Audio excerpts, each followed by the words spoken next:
अरे खुश आमदीद दोस्तों। आज हमारे पास देखने के लिए एक दिलचस्प फिल्म है। ये एक्शन और सस्पेंस से भरपूर है। इसका तसव्वुर करें, क्या होगा अगर कोई एआई आपके हर काम को कंट्रोल कर सके। क्या आप उसे कबूल कर सकते हैं? इस फिल्म में हम देखेंगे कि क्या होता है जब एआई लोगों की जिंदगियों को अपने कंट्रोल में ले लेता है। कहानी मशरिक वस्ता के एक गांव से शुरू होती है। अमेरिकी हुकूमत एक खतरनाक मिशन पर है। कारों का एक ग्रुप एक हदफ की तरफ जा रहा है। उन कारों में से एक में एक इंतहाई खतरनाक दहशतगर्द रहनुमा है। एक फौजी खुफिया तौर पर हेड क्वार्टर को लाइव फुटेज भेजता है। टीम ने हदफ को चेक करने के लिए ड्रोन भेजने का फैसला किया। सेक्रेटरी दिफा के दफ्तर पहुंचते ही दहशतगर्द रहनुमा को फोन आया। टीम कॉल को ट्रैक करती है, लेकिन दहशतगर्द रहनुमाओं की शनाख्त सिर्फ 37% मालूमात से मिलती है। सेक्रेटरी को यकीन नहीं है कि क्या करना है। हमला नाकाम। इस दौरान दहशतगर्द एक गांव के करीब पहुंच रहे हैं। एआई सिस्टम उन्हें हमले को मंसूख करने के लिए खबरदार करता है, लेकिन अगर वो ये मौका गंवा बैठे तो दहशतगर्द रहनुमा हमेशा के लिए नजर नहीं आ सकते। मेजर दबाव को महसूस करते हुए सेक्रेटरी से कहता है कि वो खतरा मोल ले और हमले के लिए आगे बढ़े। फिर सिस्टम अपडेट होता है और अब 51% मैच है, लेकिन एआई फिर भी कहता है कि उन्हें मंसूख कर देना चाहिए। तनाव बढ़ रहा है। फोन की घंटी बजती है। सदर कॉल पर। सेक्रेटरी ने जल्दी से उसे ताज़ा तरीन मालूमात के साथ समझा दिया। सदर सुनता है और वक्त ज़ाय करने के बगैर वो हमला करने के लिए हरी रोशनी देता है। मिसाइल दाग दिया गया है। बूम। अगले मंजर में हम अपने हीरो क्रिस को देखते हैं। वो एक ज़ीरोक्स की दुकान में काम करता है, लेकिन वो अपना किराया अदा करने की इस्तेताअत भी नहीं रखता। जब वो अपना बैंक अकाउंट चेक करता है तो ये उन्हें काफ़ी फंड्स दिखाता है। नट कोई कैमरे के जरिए देख रहा है। जब वो अपने घर में दाखिल होने की कोशिश करता है तो घर का मालिक इसे रोकता है। किसी तरह क्रिस कुछ पैसे देकर उसे राजी करने का इंतजाम करता है। फिर क्रिस को अपनी माँ का फोन आया, जो उसे बताती है कि क्रिस भाई की मौत हो गई। क्रिस का दिल टूट गया है। बाद अज़ा जनाजे के मौके पर हर कोई हैरान रह जाता है, क्योंकि क्रिस बिल्कुल अपने भाई जैसा लगता है। इसके भाई का नाम जॉन था। क्रिस जॉन की लाश देखकर बहुत अफसुर्दा है। बाद में क्रिस जॉन के कमरे में जाता है और उसके वालिद अंदर चले जाते हैं। क्रिस के वालिदैन हमेशा इसका मवाजना जॉन से करते हैं। यही वजह है कि क्रिस घर छोड़कर काम करने लगा। अगला मंजर हम अपनी हीरोइन राहील को देखते हैं। वो एक बेटे के साथ अकेली माँ के तौर पर रह रही थी, जो मौसीकी बहुत अच्छी तरह बजाता है। वो ट्रेन स्टेशन की तरफ भागे क्योंकि इसके बेटे को वॉशिंगटन डीसी में सदर के सामने स्कूल की परफॉर्मेंस पर म्यूजिक बजाना है। रेचल इसे मोहतात रहने को कहती है और इसे जाते हुए देखती है, लेकिन फिर एक अजीब शख्स फोन पर किसी के हुक्म पर अमल करते हुए अपने बेटे के मौसीकी के आले का केस उठाता है और चला जाता है। अगले मंजर में क्रिस अपने बैंक अकाउंट को दोबारा चेक करता है। इस बार वो अपने अकाउंट में लाखों डॉलर देखकर हैरान रह गया। घबराकर वो घर पहुंचा, जहां उसे अपने घर में कई बक्स रखे हुए मिले। जब वो उन्हें खोलता है तो उसे बंदूकें, धमाका खेज मवाद और बम मिलते हैं। इसके पास इसके नाम के कई पासपोर्ट भी मिले। खौफ ने अपनी लपेट में ले लिया, क्योंकि उसे एहसास होता है कि सूरत हाल कितनी संगीन है।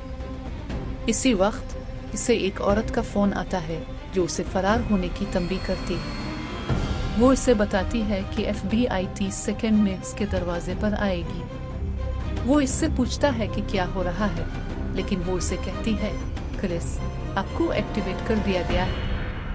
अब एक अहम शख्स है। वो बताती है कि FBI इसे गिरफ्तार कर लेगी और उनके पहुंचने से पहले उसे स्टेशन तक पहुंचना होगा। जैसे ही वो बोलना खत्म करती है, FBI ने उसे गिरफ्तार कर लिया। तफ्तीशी कमरे में टॉम नामी एक अफसर दाखिल होता है। क्रिस ने इसे बताया कि मैं बेकसूर हूँ और कुछ नहीं जानता। टॉम क्रिस के भाई के बारे में पूछता है, लेकिन क्रिस का कहना है कि वो इसके बारे में कुछ नहीं जानता जब से इसके भाई ने छोटी उम्र में घर छोड़ दिया था। टॉम ने इससे मतला किया कि जॉन ने एयरफोर्स में इस वक्त शमूलियत इख्तियार की जब वो जवान था, टेक्नोलॉजी में बहुत सी जदीद तरबियत मुकम्मल की और इस शोबे में माहिर बन गया। इसके भाई के इंतकाल के बाद कौमी सलामती के निज़ाम के लिए अहम खतरा था।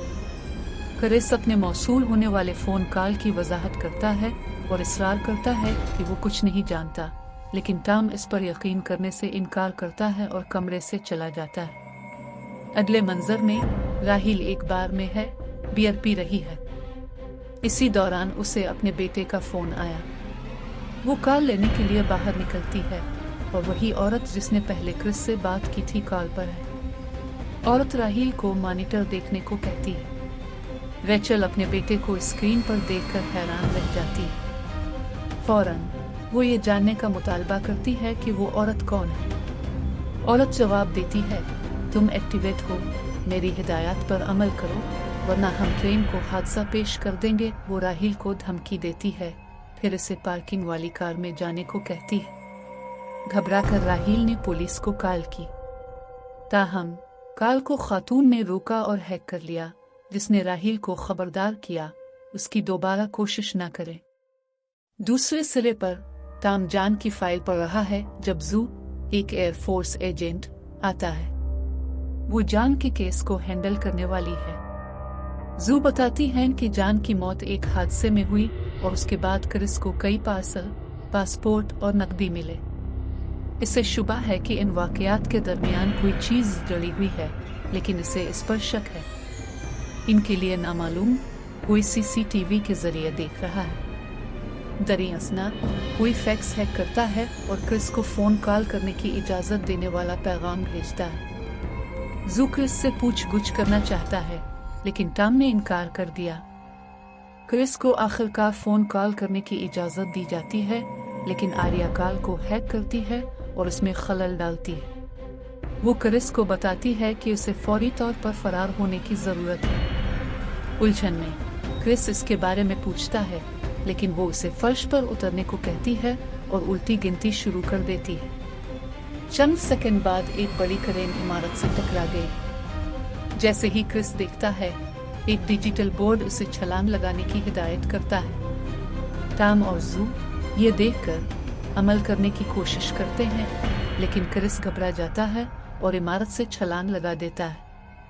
ट्रेन की जद में आने से बच जाने के लिए वो ठीक वक्त पर एक ट्रैक पर उतरता है।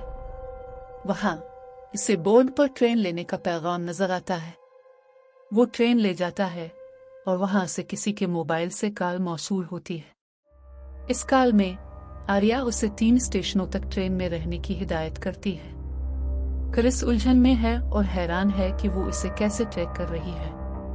अगले स्टेशन पर वो ट्रेन छोड़कर दूसरी ट्रेन पकड़ता है, लेकिन आर्या ने उसे मैसेज करते हुए कहा कि इसने नाफरमानी की। फौरी तौर पर वो ट्रेन का सर्वर हैक कर लेती है और ट्रेन को इस स्टेशन पर मोड़ देती है जहां उसने अपनी मंजिल तय की थी। इसके बाद क्रिस ने इसकी तरफ से एक और कॉल वसूल की। वो पूछता है कि वो ये सब कैसे कर रही है, लेकिन हमेशा की तरह वो इसे अगले स्टॉप पर ट्रेन छोड़ने की हिदायत करती है, जहां एक काली गाड़ी इसका इंतजार कर रही होगी। मायूस होकर क्रिस ने इसके हुक्म पर अमल करने से इनकार कर दिया और कॉल काट दी। ताहम आर्या ट्रेन में मौजूद हर शख्स को क्रिस की तस्वीर भेजती है और बताती है कि वो एक दहशतगर्द है। ये देखकर कि सब इसकी तरफ ध्यान दे रहे हैं, क्रिस घबरा गया और ट्रेन से छलांग लगा दी। इसके बाद वो काली कार के पास पहुंच जाता है, जहां राहिल इसका इंतजार कर रही होती है। जब वो अंदर आता है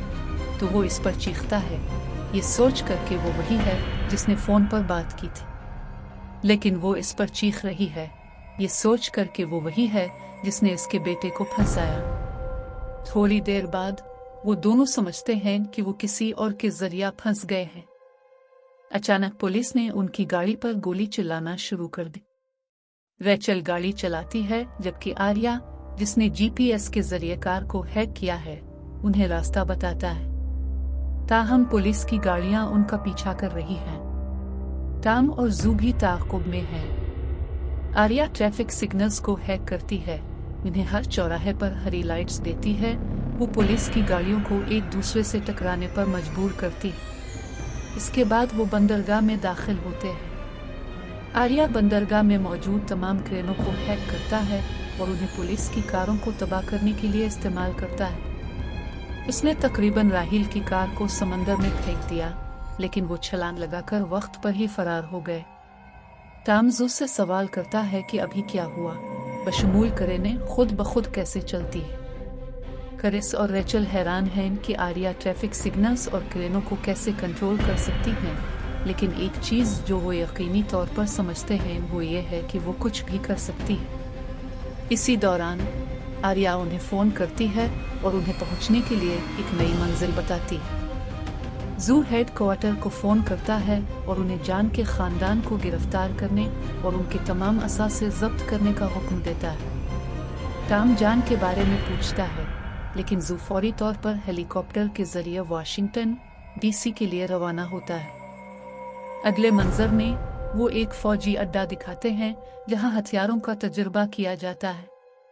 वहां उन्होंने एक नया क्रिस्टल कीमियाई हथियार मुतारिफ कराया जिसे अमरीकी हुकूमत ने दरियाफ्त किया था। ये वजाहत की गई है कि हथियार साइज में बहुत छोटा है, लेकिन एक बहुत बड़ा धमाका करता है जो एक मखसूस आवाज़ की फ्रीक्वेंसी से मुतहर्रिक हो सकता है। दरियासना आर्या ये सब CCTV के जरिए देख रही है।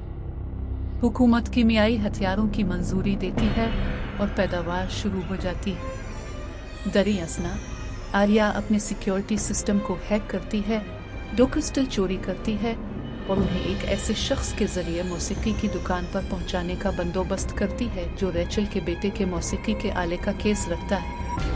वो मौसीकी के आले के अंदर क्रिस्टल रखता है और फिर आर्या मुख्तलिफ मकामात पर कई बम तैयार करता है और उन्हें वाशिंगटन डीसी पहुंचाने का मंसूबा बनाता है। राहिल और क्रिस मंजिल पर पहुंच गए।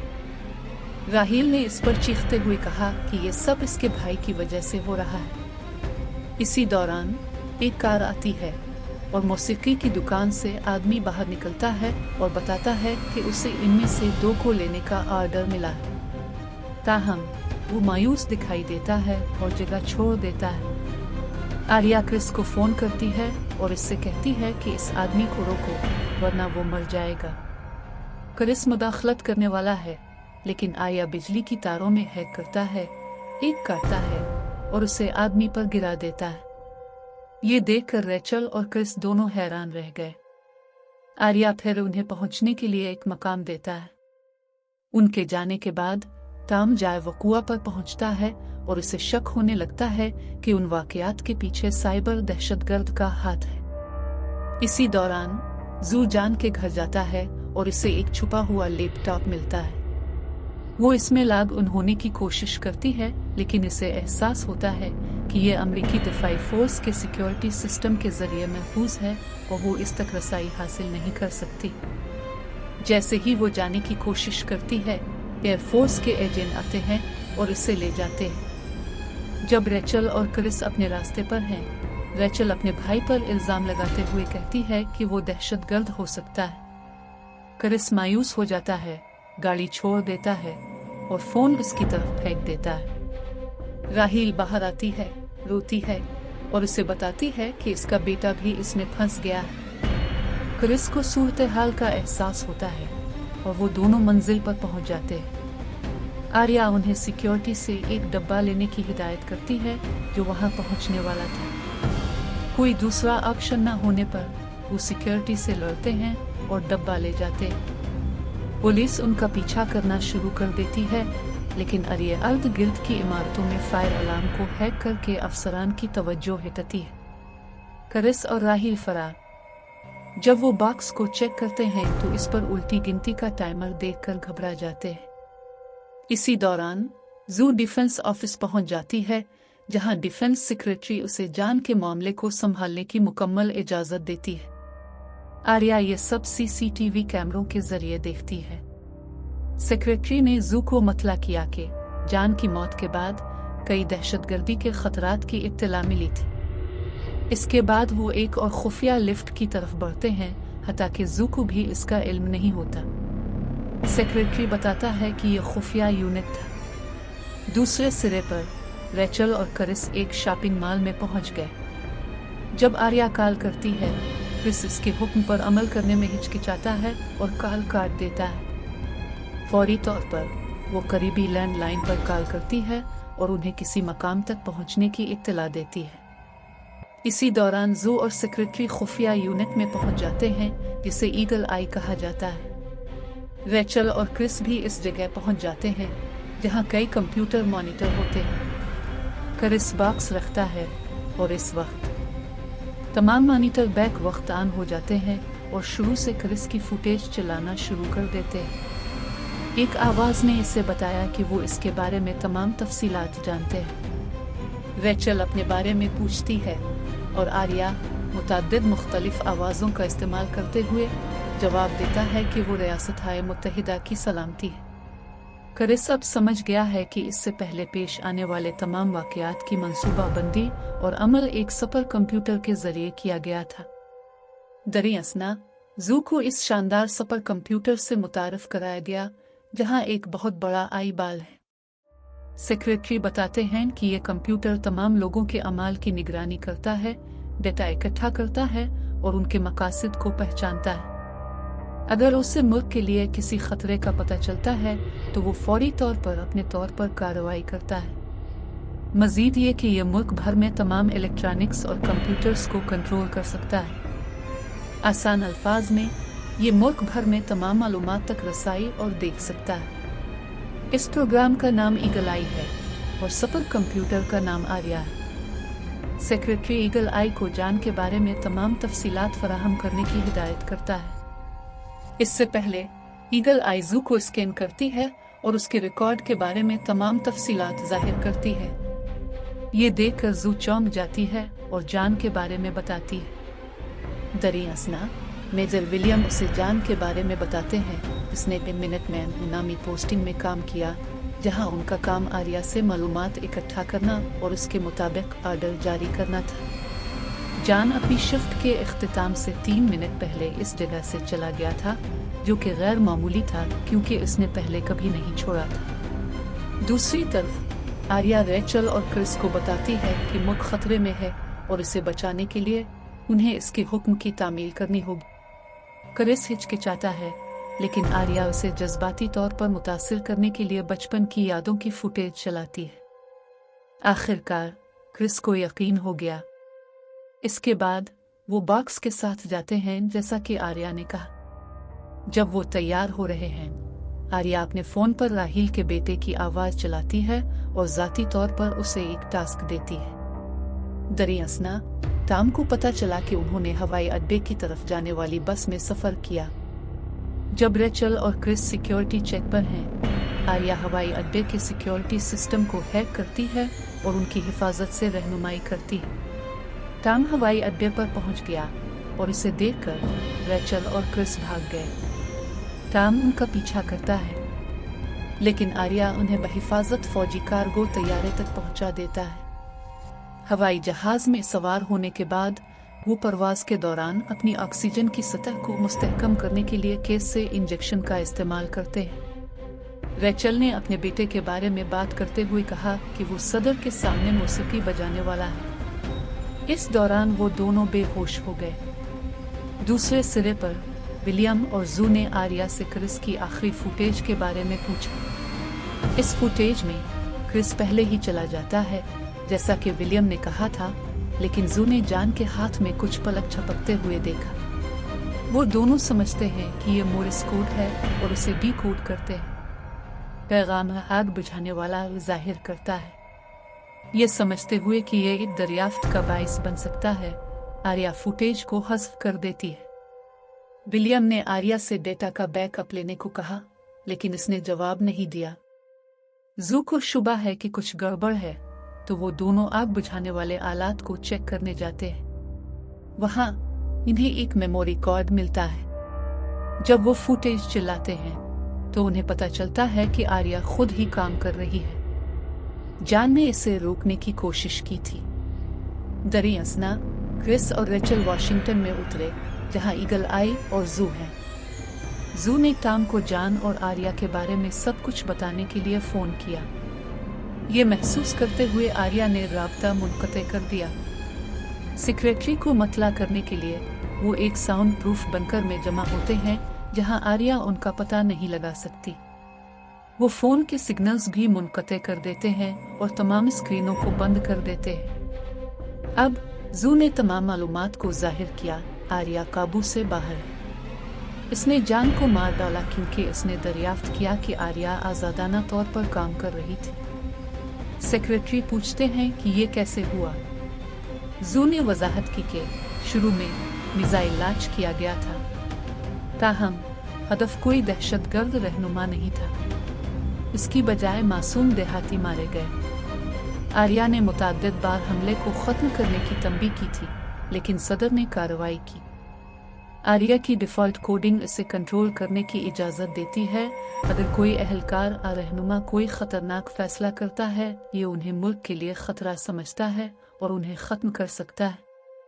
जान ने आर्या को ओवरराइड करने और इसे रोकने की कोशिश की, जिसकी वजह से आर्या उसे ख़तरे के तौर पर देख रही थी।